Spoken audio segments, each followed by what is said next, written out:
Terapia de Urgencia presenta reflexiones terapéuticas útiles para tu bienestar familiar, personal y de pareja, con el doctor Sergio Antonio García Flores. En el contenido de hoy nos acompaña el doctor Óscar Aldana, con quien hablaremos del tema cuando los padres enferman. Nos estarán compartiendo un interesante tema acerca de cuando los padres pasan a depender completamente de los hijos por distintas razones de salud. Quédate con nosotros y que lo disfrutes. Las enfermedades en nuestros padres, cuando nuestros padres se enferman de alguna situación grave que pone en riesgo su vida. Y ahora, a continuación, vamos ya en vivo y en directo con mi querido Óscar Aldana. Óscar, ¿me escuchas? Sí, todo aquí de lujo. ¿Qué tal? Buenas noches. Sí, mi querido Óscar Aldana, desde la Ciudad de México, ¿estás conmigo? Sí, aquí con todo gusto, como siempre. Pero el tema de hoy es cuando nuestros padres se enferman. ¿Qué pasa cuando mi papá tiene cáncer, ya tiene 78 años, 80? ¿Qué pasa cuando mi mamá también tiene cáncer o tiene una enfermedad así? Una enfermedad terminal, una enfermedad crónico-degenerativa que está perturbando naturalmente que todo, ¿no? La psique. ¿Y qué pasa con el sistema? Porque hoy tenemos casos, Óscar, en el que estos papás tienen 4 o 5 hijos, pero nada más uno de los hijos se ocupa de estarlos cuidando, ¿eh? O ninguno. Pero fíjate, cuando uno de ellos se encarga de los cuidados, sufre, se altera el sistema y luego viene el trauma vicario. Pero para hablar de eso, ¿quién mejor que tú? Tú eres un experto en la materia. No, muchas gracias. Oscar, introducimos rápido porque vamos a ir a un corte comercial. Me dan 1 minuto. Venga. Muy bien, gracias. Pues buenas noches. Por supuesto que el día es importantísimo y qué bueno que conectas este tema, Sergio, porque pues obviamente hoy que tenemos que estar atentos no solamente a la salud mental, sino también a la salud orgánica. Qué bueno que hoy es el tema de hacer visible y de depositar en las personas, pero también coadyuvando con las instituciones para que de la mano las mujeres que se sientan apoyadas, por ejemplo, con programas de acceso fácil o hasta gratuito, puedan hacerse la revisión pertinente durante todo estos días que las autoridades y las instituciones, tanto públicas como privadas, están apoyando. Así que gracias por invitarme, como siempre, a esta charla, y pues aquí estamos, totalmente ya puestos para abordar el tema. ¿Qué pasa, Óscar, cuando mamá está en una situación en la que está en riesgo su vida y tenemos que cuidarla? ¿Qué pasa en la familia? ¿Y qué pasa con esta necesidad de responsabilizarnos todos y de ponernos en armonía para poder sacar adelante a la abuela o al abuelo? Claro. Si me permites, déjame compartirte estas líneas. Hay una ruptura en la historia de las familias, donde las edades se acumulan y se sobreponen y el orden natural ya no tiene sentido. Es cuando un hijo se convierte en el padre de su padre. Es cuando el padre se hace mayor y comienza a trotar como si estuviese dentro de un camino de niebla, lento, inseguro e impreciso. Es cuando uno de los padres, la madre o el padre, que te tomó con fuerza la mano cuando eras pequeño, cuando eras pequeña, ya no puede ni quiere estar solo. Es cuando la madre o el padre, una vez firme e insuperable, se debilita y toma aliento 2 veces antes de levantarse de su lugar. Es cuando la madre y el padre, que en otro tiempo había mandado y ordenado, hoy solo suspira. Está en la puerta o en la ventana, añorando, mirando lo que perdió. Es cuando uno de los padres, antes dispuesto y trabajador, fracasa en ponerse su propia ropa y no recuerda en qué momento debía tomar sus medicamentos. Y nosotros, como hijas y como hijos, no haremos otra cosa sino aceptar que somos responsables de esa tarea. Sí. Aquella vida que nos engendró depende ahora de nuestra vida para morir en paz. Toda hija, todo hijo es en algún momento padre y madre de la muerte de sus padres. Tal vez la vejez del padre y de la madre es curiosamente el último embarazo, nuestra última enseñanza, una oportunidad para devolver los cuidados y el amor que nos dieron por décadas. Y así como adaptamos nuestra casa para cuidar de nuestros bebés, bloqueando tomas de luz, poniendo corralitos, ahora tendremos que cambiar la distribución de los muebles para nuestros padres que caminan lento. La primera transformación ocurre en el cuarto de baño. Seremos padres de nuestros padres porque ahora tendremos que ponerles una barra de soporte en la regadera. Tendremos que quitar la alfombra. Tendremos en este caso que estar atentos en qué momento tendrán que tomar su medicamento para el cáncer, para la diabetes o para la hipertensión. La barra es emblemática, la barra es simbólica, la barra es inaugurar el destemplamiento de las aguas, porque la ducha simple y refrescante ahora es una tempestad para esos pies envejecidos, temblorosos, que antes nos llevaron caminando con fortaleza y con seguridad. A la escuela. No podemos dejarlos ya entonces solos en ningún momento. La casa de quien cuida de sus padres tendrá que tener abrazaderas, tendrá que tener barras, y en nuestros brazos se extenderán también junto con nuestras manos como barandillas para que esas manos temblorosas, esos ojos cada vez más cansados, sientan la seguridad para caminar de nuestra mano. Envejecer es caminar sosteniéndose de los objetos, envejecer es incluso subir las escaleras sin escalones. Seremos extraños en nuestra propia casa. Observaremos cada detalle con miedo y con desconocimiento, con duda y preocupación. Seremos arquitectos, diseñadores, ingenieros frustrados. ¿Cómo prevenimos que nuestros padres se caigan con su propia sombra? ¿Cómo prevenimos que a nuestros padres no les dé un infarto cuando nos vamos a trabajar? Nos lamentamos de los sofás, de las estatuas caras y de la escalera de caracol que antes diseñamos junto con ellos. Lamentaremos todos los obstáculos, la alfombra y todas esos muebles elegantes que hoy ya no tienen sentido. Feliz el hijo del padre y de su madre que antes de su muerte lo puede ayudar a caminar esa senda de niebla que es la de la enfermedad. Y pobre del hijo que aparece solo en el funeral o ni siquiera en él y que no se despide poco a poco cada día. Qué cosa tan más hermosa. O sea, ¿cómo no voy a amarte, padre? ¿Cómo no voy a amarte, madre? ¿Cómo no voy a honrarte? ¿Cómo no voy a protegerte? ¿Dónde está el corazón de los hijos que abandonan a sus padres, Oscar? Claro. Claro, o sea, ¿dónde se rompió? ¿Dónde se perdió? ¿No? ¿En dónde se quedó ese vínculo, esa esperanza de saber que cuando yo tengo un hijo, hay una frase muy bella en el Talmud, Sergio y auditorio, que dice: bienaventurados los que han tenido un hijo, porque sabrán que podrán morir en paz, porque alguien les cerrará los ojos. Sin embargo, esto no es una regla, Sergio. No siempre las hijas y los hijos están dispuestos realmente a estar en ese lecho, ¿verdad? Claro. En donde el padre, la madre se van deteriorando poco a poco. Y más por enfermedades, porque miren, y mira, Sergio, a lo mejor hay enfermedades y procesos gerontológicos que van despacio.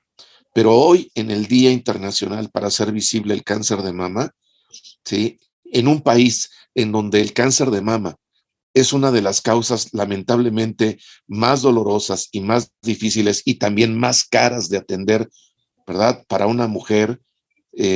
Yo estoy atendiendo a una mujer que no tiene ni 40 años, Sergio y auditorio, que ya tiene cáncer de mama y en próximas fechas le van a amputar lamentablemente el seno. Y digo lamentablemente, pero afortunadamente, pues sí, tendrá que adaptarse a esta nueva vida, pero también, insisto, o sea, tenemos que ser muy conscientes de que también el estilo de vida, el tipo de alimentación llenos de hormonas, hoy está provocando que también las niñas empiecen a menstruar mucho antes de lo que menstruaban en otras generaciones. Claro. Y esto también está generando también que aparezca el cáncer en edades muy tempranas en mujeres que obviamente no llegan a veces ni a los 40 años, ¿no? Entonces, creo que tenemos que ser muy conscientes de esto, Sergio. Claro, y Oscar, ¿qué tan responsables somos cuando vamos construyendo la vida, cuando vamos haciendo familia, cuando vamos teniendo hijos, cuando vamos conviviendo con la pareja, cuando vamos criando a nuestros hijos, cuando los llevo a la escuela, cuando protejo de ellos en la secundaria, cuando estoy atento si estudia el bachillerato, cuando estoy atento de seguir proviendo de alguna manera las virtudes o los anhelos que tienen de su futuro, y cómo en algún momento puede no darse nada de esto, y cómo puedo terminar solo, y cómo puedo terminar pidiendo incluso en la calle, en el abandono, y con los hijos sabrá Dios dónde. O sea, es que realmente algo nos está pasando, Oscar. El otro día me llamó mucho la atención. Estaba en un crucero, Oscar, y se acercó un señor que venía, se veía de 64, un señor fuerte, pero parecía que tenía 80. Y lo veo y, ¿cómo está, señor? Y luego me dice, pues mire aquí, echándole ganas. Señor, ¿y dónde está su familia? Dice, no, yo me he quedado solo. ¿De qué manera? ¿Qué hicimos? ¿Cómo administramos? ¿Cómo llegamos hasta aquí? Ahora, ahí te va lo otro, ¿eh? Tengo otro que precisamente hoy me llegó ese caso y yo con todo el amor del mundo acompañar. De una mamá que después de separarse por infidelidad de ella, en su casa con sus 3, 4 hijos, tenía una vida desordenada, se iba y ya no regresaba, duraba un día o dos y los hijos solitos, a veces sin almorzar, a veces sin comer, a veces sin cenar.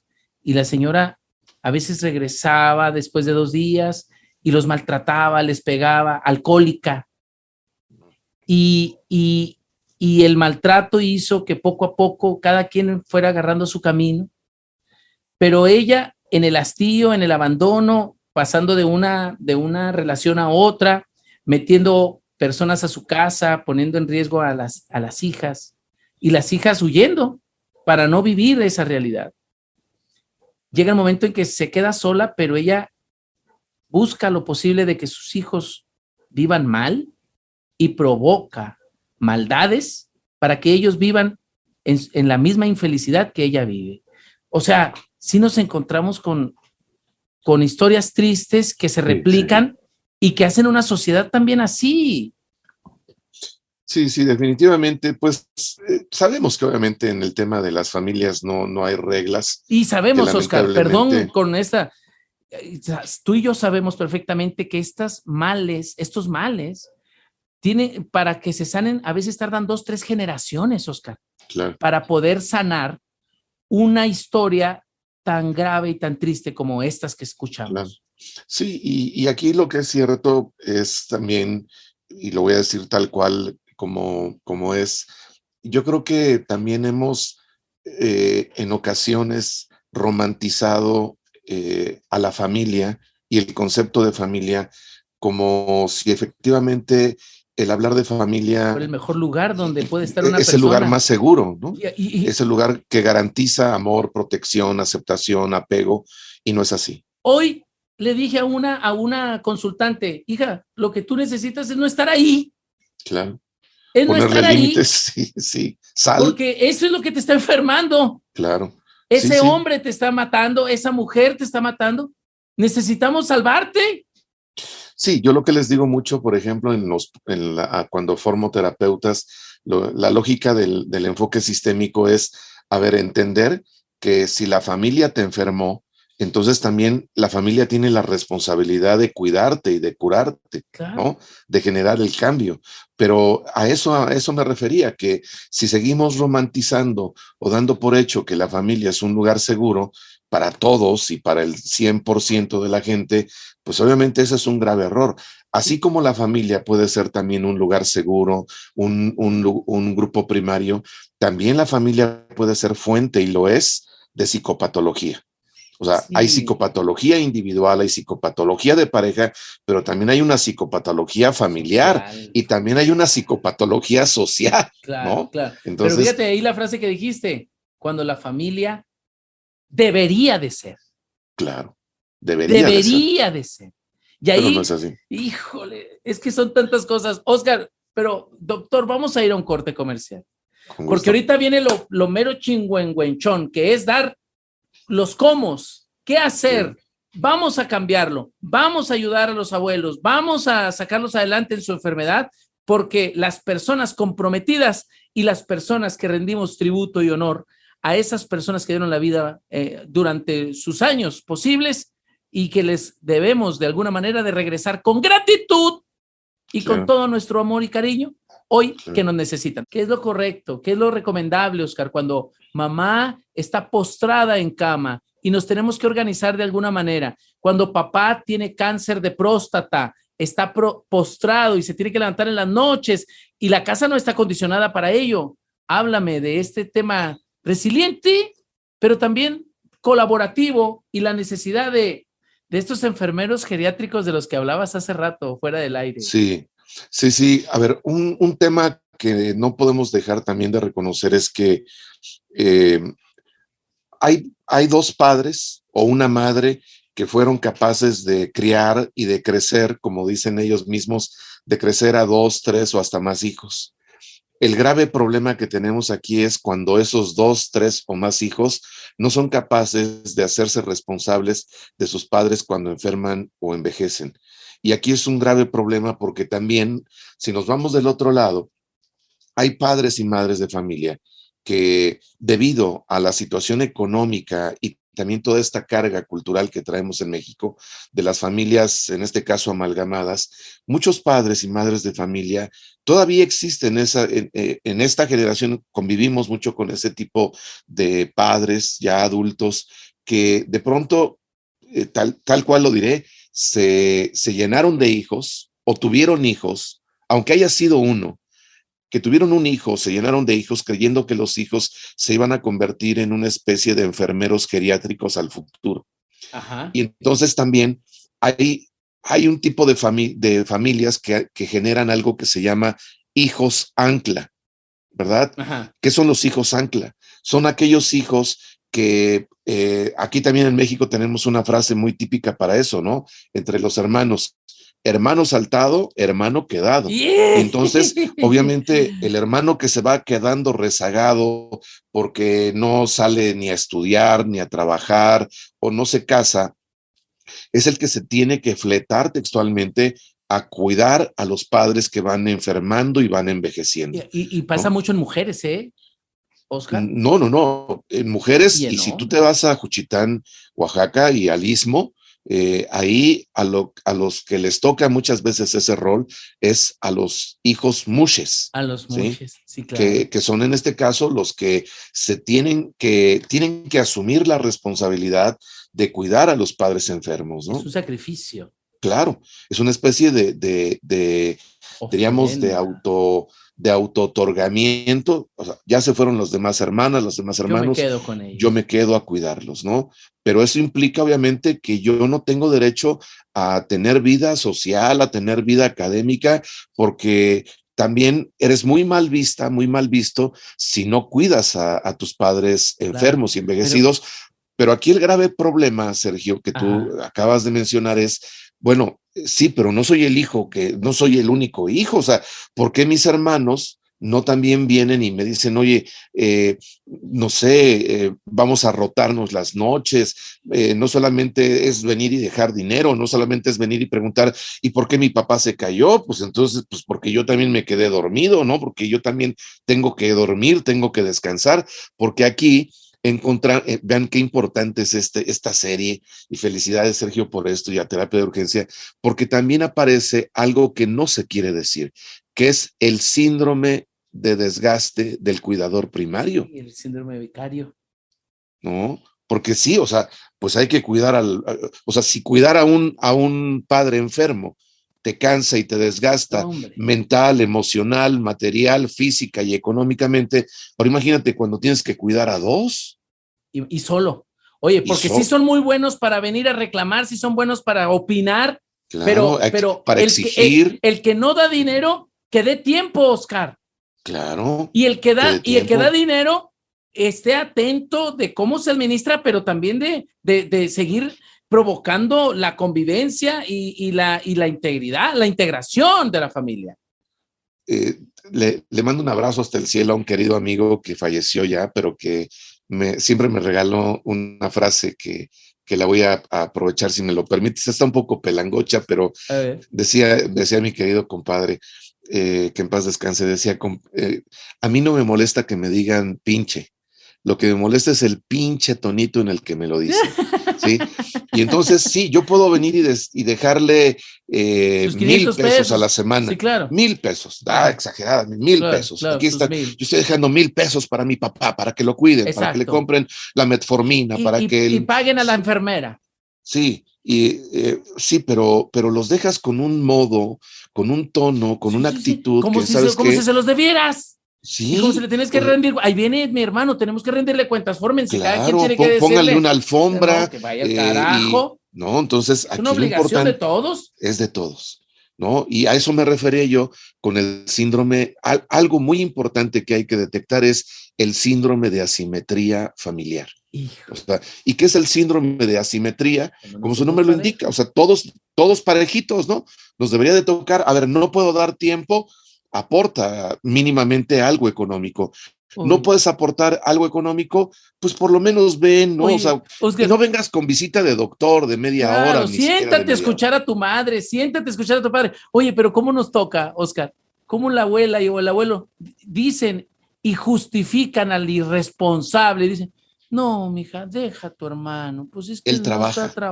Él trabaja todo el día, mija, ya debe estar, además ya ves la esposa que le tocó, con esa mujer, pues no se puede, mija, no le pidas nada, mira, regrésale esos 150 pesos que te trajo, a él le han de servir más que a nosotros.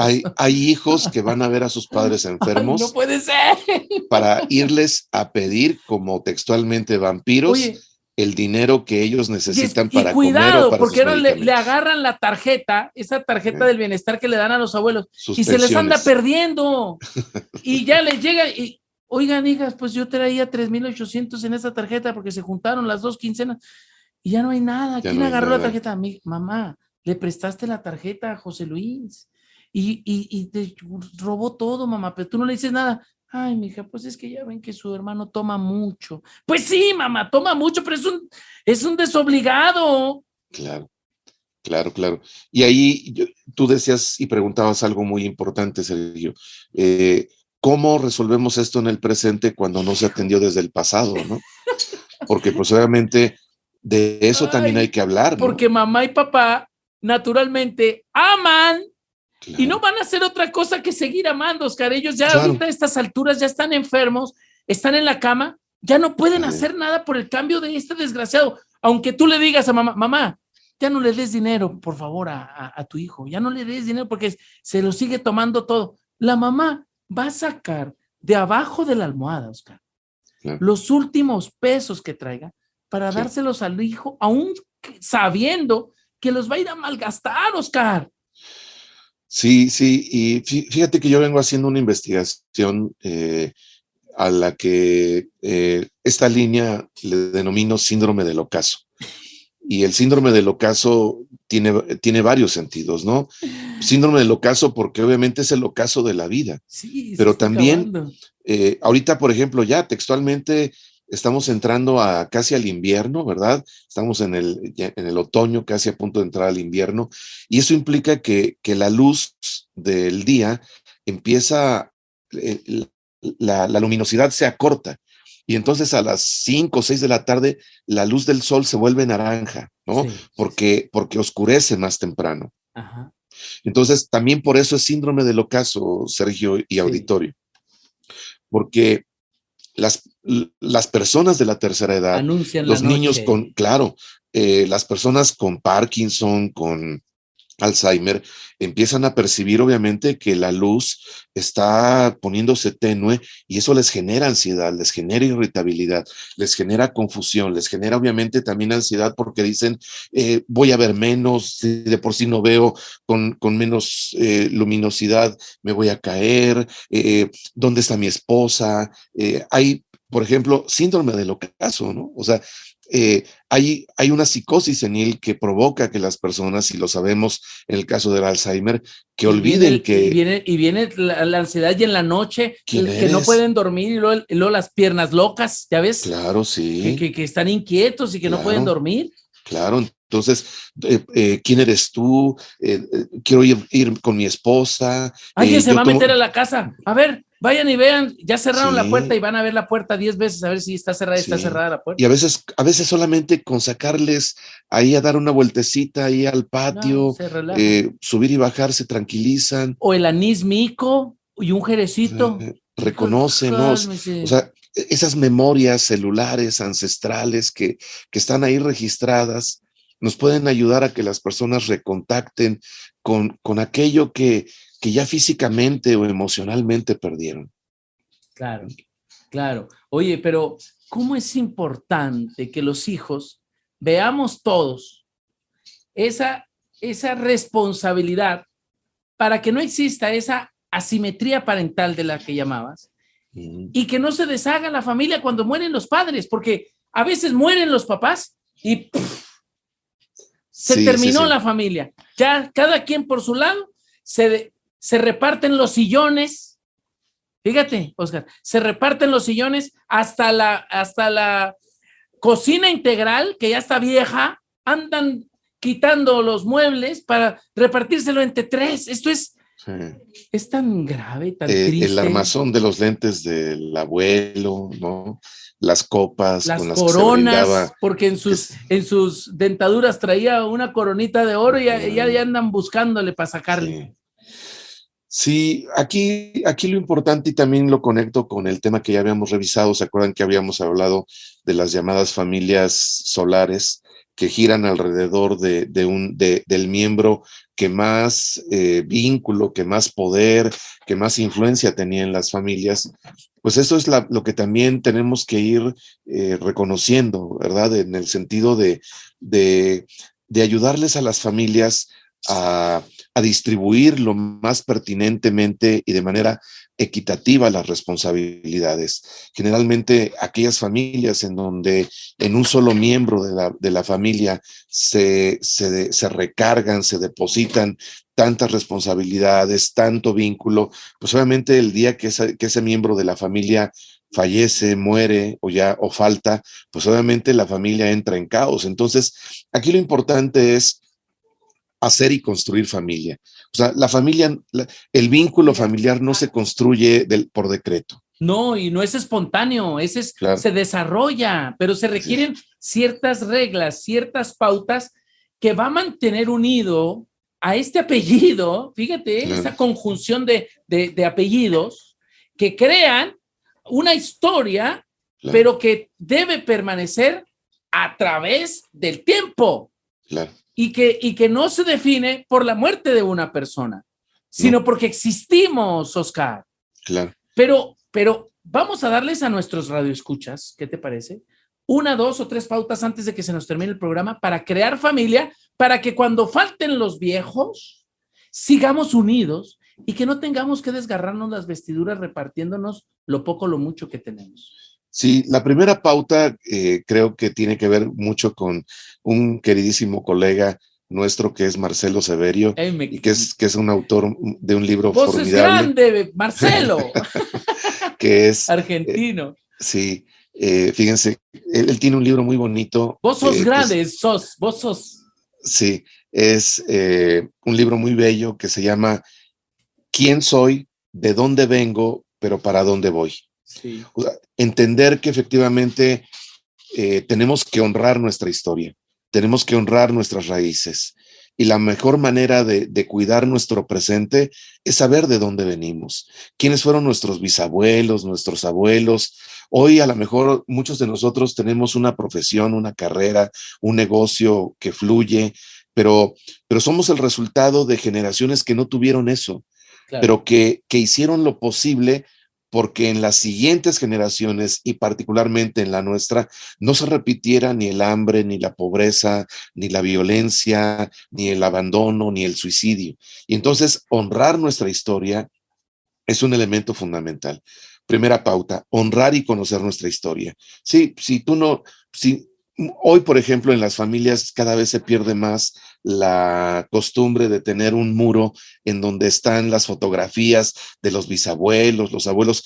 ese sería un ejercicio muy bonito, construir nuestro árbol genealógico, saber quiénes fueron, de dónde venimos, qué hicieron, de dónde emigraron, qué esfuerzos hicieron para brindarnos la vida que hoy tenemos. Sí. Entonces, primer paso, primera pauta, honrar nuestra historia.